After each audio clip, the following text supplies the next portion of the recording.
Hello students, this is Yogendra Kumar once again from Government Girls College, Hatham sir.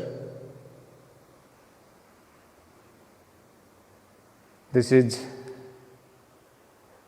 the BA Part First Year class of English Literature,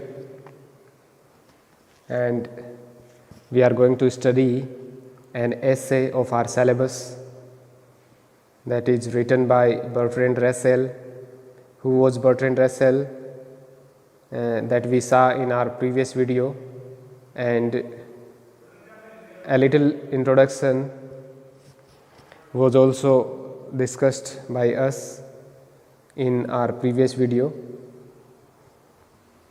Today we will try to complete this essay, Knowledge and Wisdom.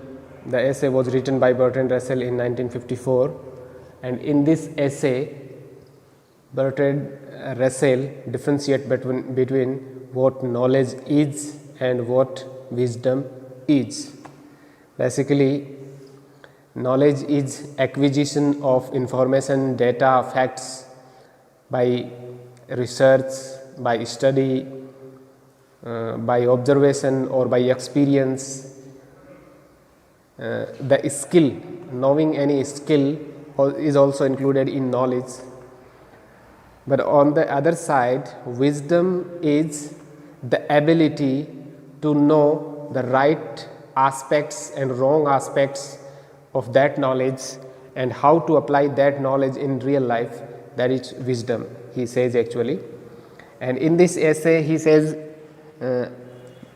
that though our age, present age, 20th century, is far ahead if we talk about knowledge than the previous ages, but if we talk about wisdom, then it is not so ahead, or we can say correlatively it is not so advanced if we consider about wisdom.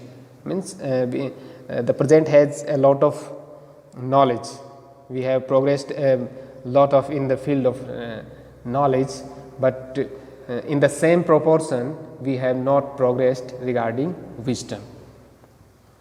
Let's begin the essay. Most people would agree that although our age far surpasses all previous ages in knowledge, there has been no correlative increase in wisdom. But agreement ceases as soon as we attempt to define wisdom and consider means of promoting it. Again same thing, Bertrand Russell says that most people would agree that our age or our generation is far ahead regarding knowledge, but correlatively it is not ahead regarding wisdom. In wisdom we are not much ahead of the previous ages. And here the agreement he is talking about is the agreement between knowledge and wisdom.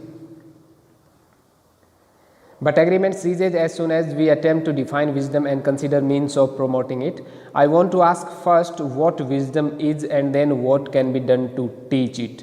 There are, I think, several factors that contribute to wisdom. Russell says first he would like to present what actually wisdom is, then he want to tell us what are the factors that contribute to wisdom, what are the components of wisdom, what are the things that contribute in promoting wisdom. Of these I should put first a sense of proportion, the capacity to take account of all the important factors in a problem and to teach to each its due weight. This has become more difficult than it used to be owing to the extent and complexity of specialized knowledge required of various kinds of technicians. He says that first thing that contributes to wisdom is a sense of proportion. The first thing that contributes in promoting wisdom is a sense of proportion. Here sense of proportion actually means suppose there is a problem before you, and this problem has various aspects. So you must have such kind of wisdom that you can identify which factor is more important than the rest of the factor. And in modern age, since the specialized knowledge in particular field, whether it is medical field, whether it is defense field, or any other field, there have been difficulties, he says actually.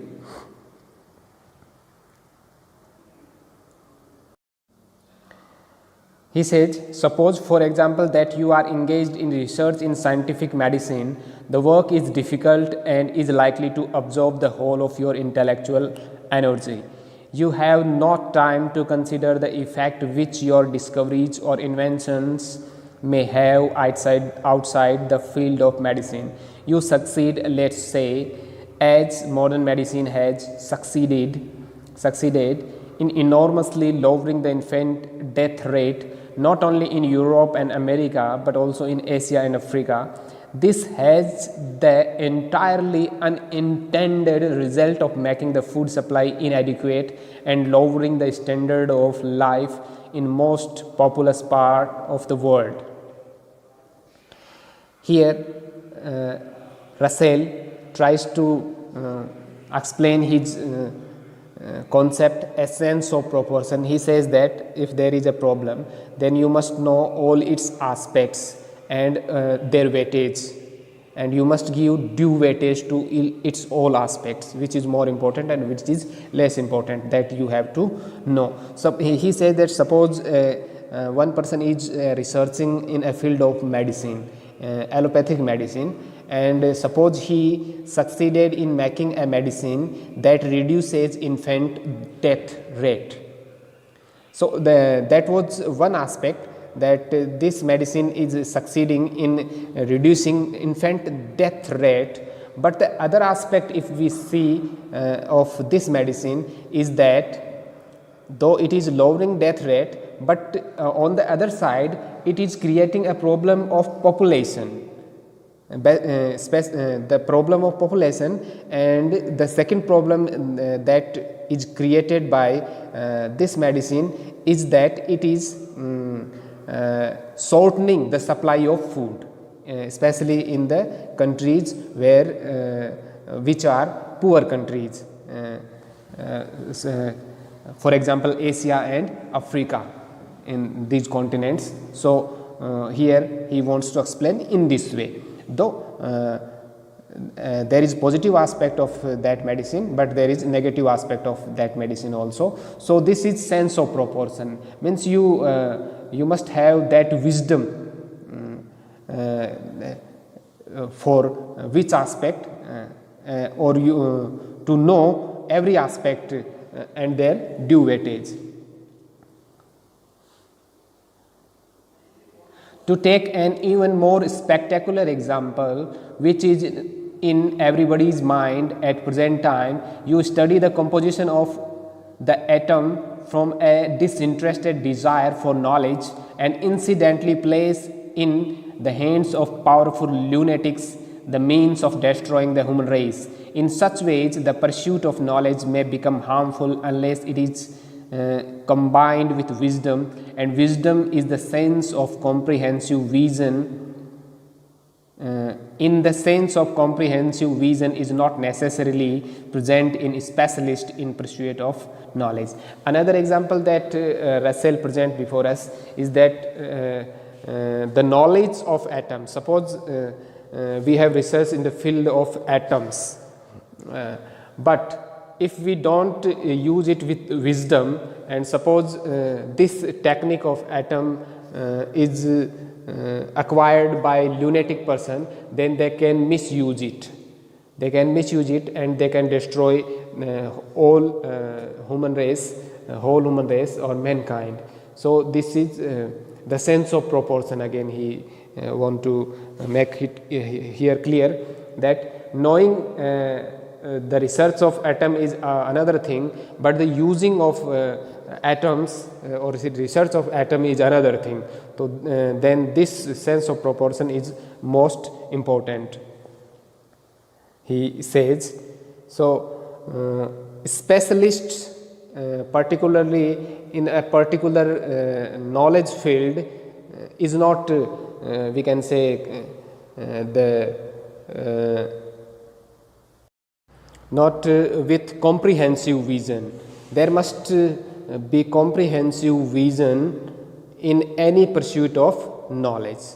Means there must have been the comprehensive outlook or vision of specialists, so they can see the all aspects of knowledge particularly. Comprehensiveness means all inclusiveness, that is giving heed to every part or every aspect of anything. Comprehensiveness alone, however, is not enough to constitute wisdom. Further, Russell says that it is not the only thing that makes wisdom or that contributes wisdom. There must be also a certain awareness of the ends of human life.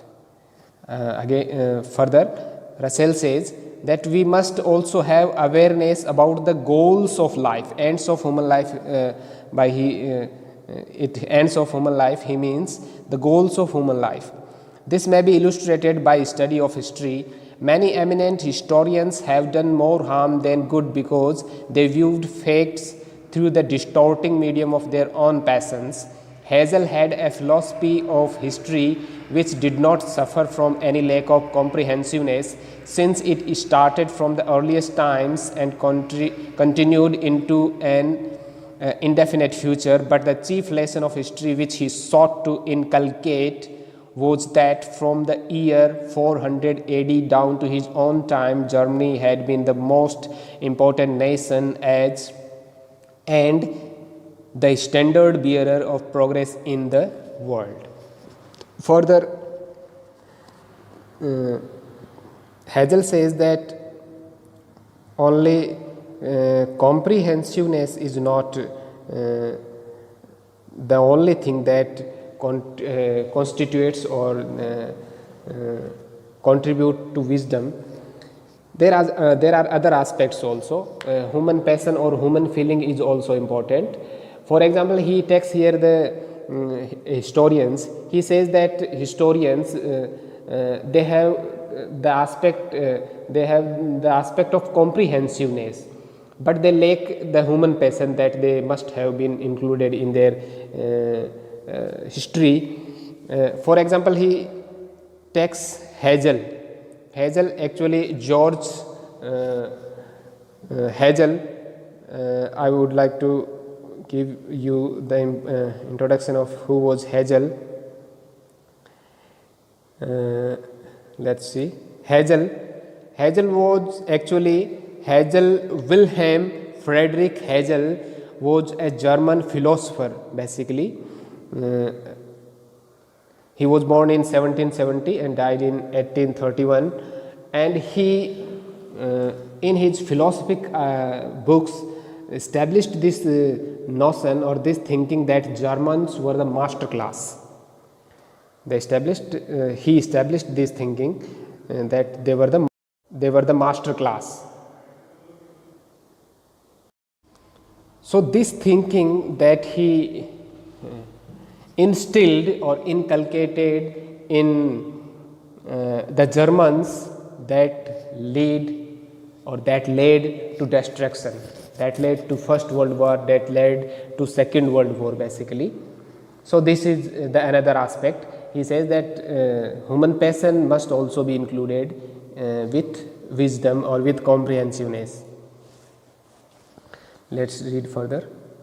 Perhaps one could stretch the comprehensiveness that constitutes wisdom to include not only intellect but also feeling. That is the thing that I told you earlier, that not only comprehensiveness but there must also be intellect and feeling.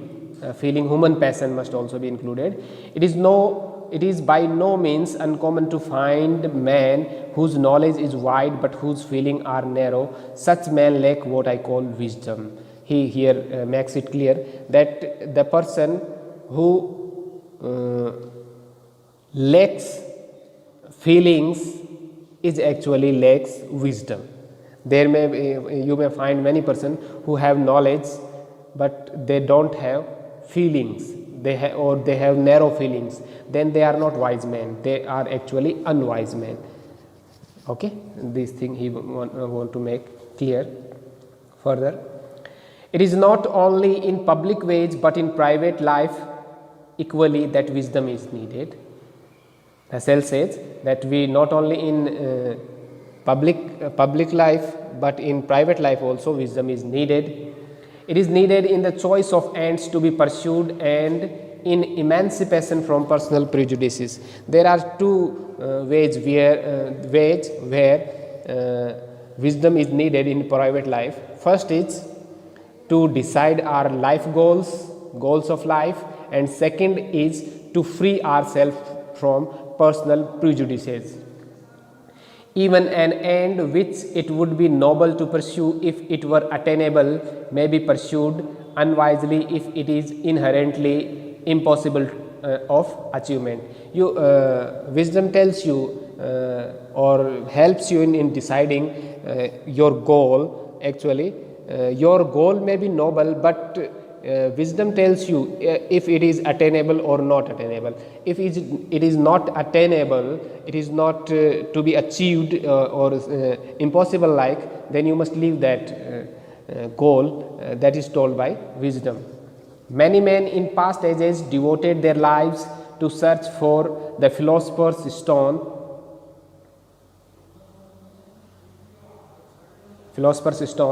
And the elixir of life. He gives here example that in past ages, the time before gone, many men have tried impossible tasks. For example, they have been trying to find out the philosopher's stone. Philosopher's stone is actually a mythical stone which is considered so powerful that it can convert or change any metal into gold or silver, and some even also considered that it can cure any kind of disease and it can prolong human life indefinitely. So these kind of impossible tasks must not be taken or goals must not be decided in life. Elixir stands for Amrit, So wisdom is needed in deciding in private life, deciding your goals, and second in deciding to emancipate, to free yourself from personal prejudices. Let's read further.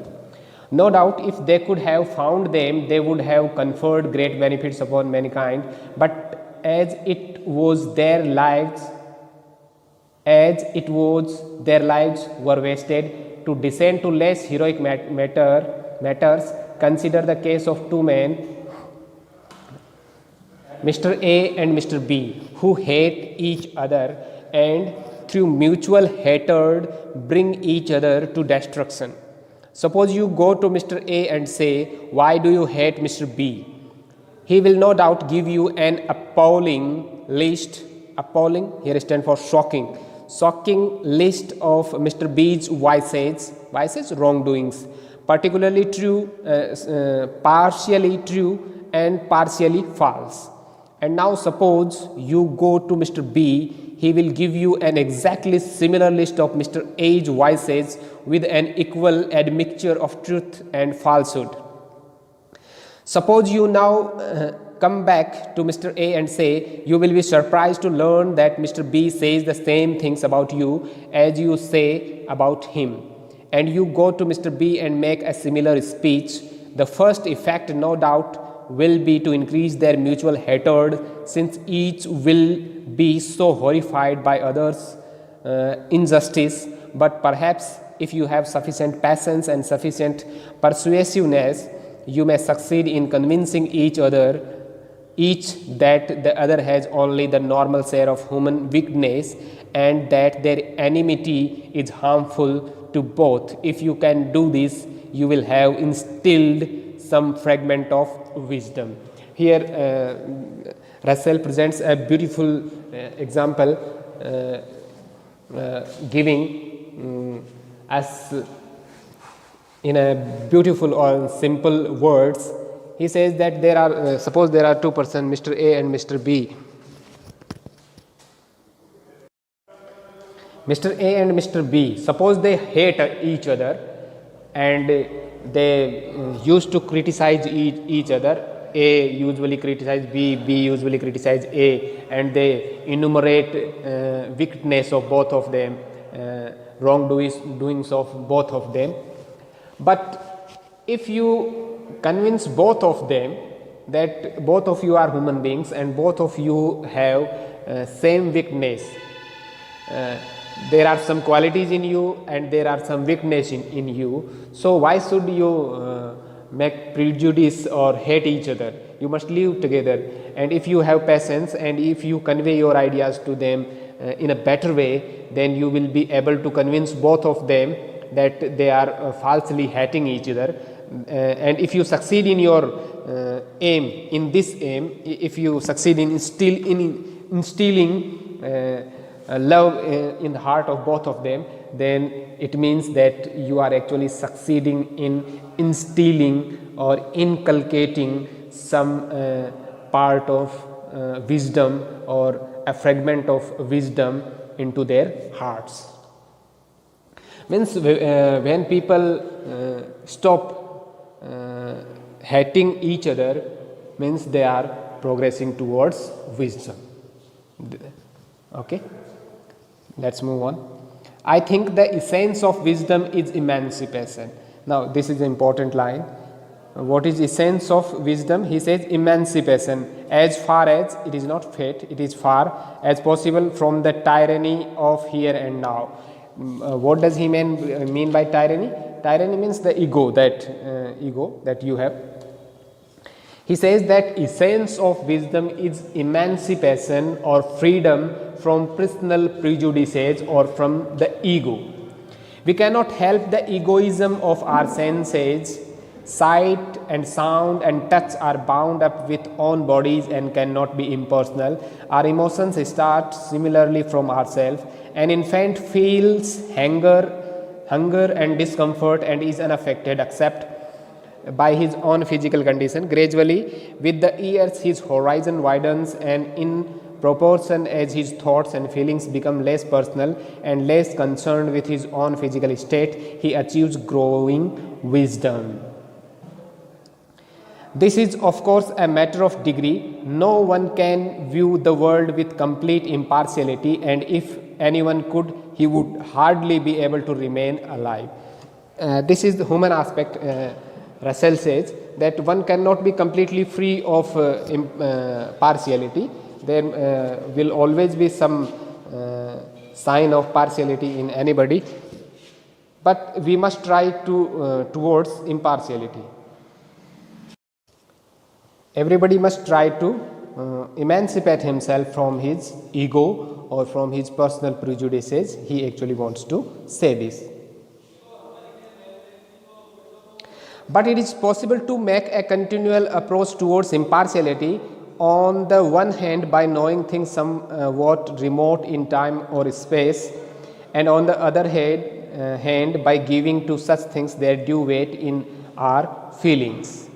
It is this approach towards impartiality that constitutes growth in wisdom. And when you start growing impartial, then wisdom starts to come to you. Then means you are growing towards wisdom. And there are steps towards moving impartiality. Can wisdom in this sense be taught? Now, here Bertrand Russell tells that is it possible to teach wisdom? Can we teach wisdom to people? And if it can, should the teaching of it be one of the aim of education?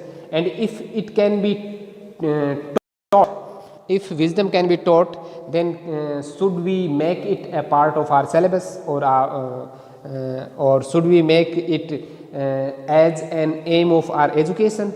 I should answer both these questions in affirmative. And Russell himself answered these questions. He said yes, we must teach wisdom and we must make it one of our aim of our education. We are told on Sundays that we should love our neighbors as ourselves. On the other 6 days of the week, we are exhorted to hate. Exhorted here actually means encouraged or persuaded. You may say that this is nonsense, since it is not our neighbor whom we are exhorted to hate, but you will remember that the precept was exemplified by saying that the Samaritan was our neighbor. We no longer have any wish to hate Samaritan, and so we are apt to miss the point of the parable. If you want to get its point, you should submit communist or anti-communist, as the case may be. For Samaritan, it might be objected that it is right to hate those who do harm. I don't think so.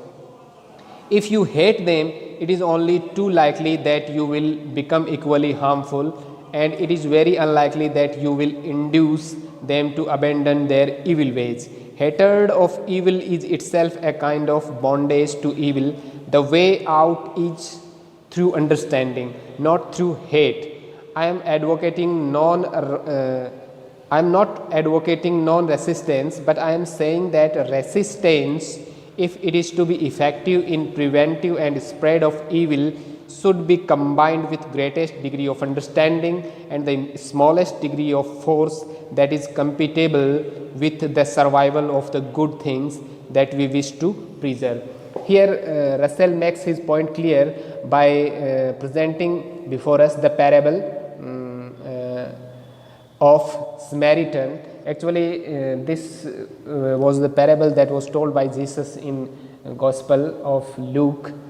Here a person is beaten and stripped of clothes and left on the roadside. Two persons pass by, but they don't give heed to him. But then a Samaritan comes there and he helps that person,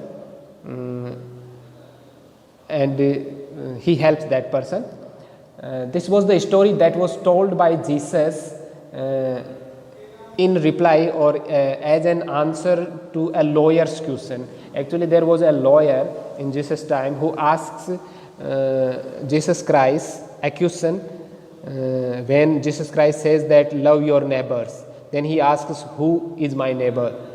Lawyer asks. So then Jesus Christ tells this story, and the conclusion or the essence of this story is that anybody who helps you is your neighbor. Anybody who helps you is your neighbor. So here in the same way, here Russell makes his point clear by putting this story here. He says that it is important for us to that wisdom should be taught, and it should be made as an aim of education, and people should be taught in such ways that they love each other, and they don't hate each other.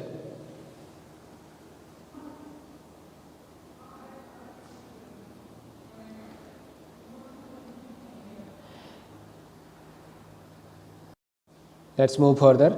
It is commonly urged that a point of view such as I have been advocating is incompatible with vigor in action.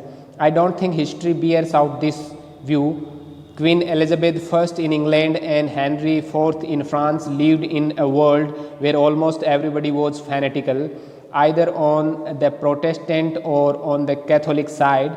Both remained free from the errors of their time, and both by remaining free were beneficent and certainly not ineffective. He gives here example that these were the actually wise person who were indifferent to the vices of their time.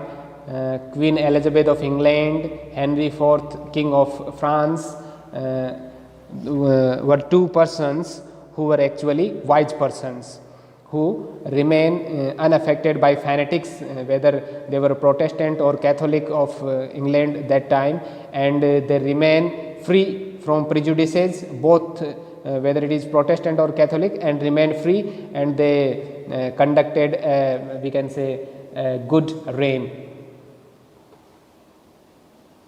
certainly, and they were effective monarchs actually. Abraham Lincoln conducted a great war without even departing from what I have called wisdom. There may be some incidents, there may be some circumstances where you may need to have used some force, but it must not be unwise in sense of unwiseness. It must be always with wisdom. For example, Abraham Lincoln also conducted a war, but it was with wisdom. It was not incessantly or unwisely done a war. It was war with wisdom. I have said that in some degree wisdom can be taught. Here again Russell says that wisdom can be taught to some extent. I think that this teaching should have a larger intellectual element than has been customary in what has been thought as moral instruction. But in teaching wisdom, it should have a larger intellectual element. Intellectual element actually he means to say rational, mental or cognitive or analytical elements rather than being moral instruction. Means wisdom must be taught in the sense of intellectuality rather than in the sense of moral teaching. Wisdom, we can say wisdom is actually related to intellectuality or rationality rather than being morality.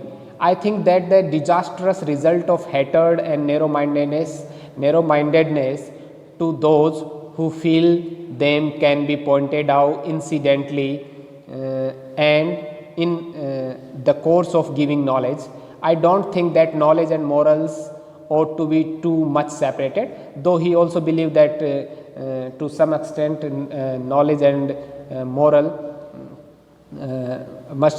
ought not to be separated. It is true that the kind of specialized knowledge which is required for various kinds of skill has very little to do with wisdom. Here again Russell comes to his point with which he begins the essay. He says that specialized knowledge research are important, but there must always be wisdom included in them, but it should be supplemented in education by wider surveys calculated to put it in its place in the total of human activities. Even the best technicians should also be good citizens, and when I say citizens, I mean citizens of the world and not of this or that sect or that nation. Means the technicians or the specialists or the specialist of particular fields must always have wisdom. Whenever they gain new knowledge or whenever they research, whenever they observe, whenever they experience or whenever they invent anything, it must always be for the benefit of humanity. And there must be the concept of universality always. There must not be narrow-mindedness of citizen of particular country, but every time when you talk about a citizen, means he is a citizen of the world, of the universe. He actually wants to say this. So any specialized knowledge or any particular specialized research must be for the benefit of humanity. With every increase of knowledge and skill, wisdom becomes more necessary. For every such increase, arguments, our capacity of realizing our purposes, and therefore arguments are capacity for evil. If our purposes are unwise, the world needs wisdom as it has never needed it before, and if knowledge continues to increase, the world will need wisdom in the future even more than it does now.